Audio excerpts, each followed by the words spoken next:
Bonjour à toutes et à tous. Aujourd'hui, on se retrouve pour parler des souris gamer, donc spécialement dédiées au gaming sur PC. Donc il y a plusieurs profils, on va essayer de les détailler. Chaque profil, chaque utilisation, donc chacun sa souris. Donc tout simplement, on va commencer par le casual gamer, donc qui est la personne qui joue entre 1 à 2 fois par semaine, donc qui n'a pas besoin d'avoir une souris de dingue. Donc je lui conseille tout simplement d'aller à Carrefour, Boulanger ou la Fnac pour acheter une souris normale entre 20 et 30 euros. On va directement passer par le hard gamer, donc celui qui joue entre 1 heure et 2 heures par jour, et donc qui lui a besoin d'une certaine technicité et d'un certain confort. Donc je lui conseille la Cyborg Mad Cat Rat 9, donc elle coûte 130 euros. Alors même si son prix est assez cher, hein, je trouve, bon, pour une souris c'est. Ensuite on va passer directement aux joueurs de MOBA, de MMO ou de RPG. Donc là, je vais conseiller le Razer Naga qui coûte 99 euros.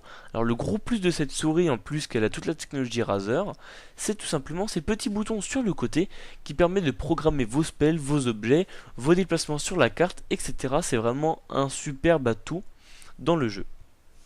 On va passer directement à celui qui joue beaucoup mais qui n'a pas trop envie de mettre une somme folle dans les souris. Donc, on peut voir que c'est vraiment une somme d'argent vraiment conséquente maintenant pour s'acheter une souris. Vous avez la SteelSeries Sensei qui coûte 90 euros, qui est vraiment une excellente souris. Donc bon, l'esthétique n'est vraiment pas là. Je trouve ça vraiment dommage que SteelSeries, excusez-moi, ne travaille pas trop l'esthétique parce ils font vraiment de super bonnes souris.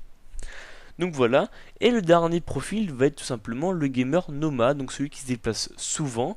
Donc généralement, celui-ci veut une petite souris, mais performante. Donc moi j'ai une Razer Orochi, elle coûte dans les 80 euros. Alors pourquoi j'ai pris celle-ci? Alors déjà c'est sa petite taille, mais c'est sa performance elle affiche vraiment de bonnes performances. Donc elle peut aller jusqu'à 6400 dpi, c'est vraiment énorme pour une toute petite souris, et vraiment elle est super pratique. On peut l'avoir en Bluetooth ou filaire, ce qui est vraiment un grand atout pour une souris. Donc voilà, j'espère que je vous ai aidé dans le choix de votre prochaine souris. Si vous avez des questions, n'hésitez pas dans les commentaires. Allez, ciao!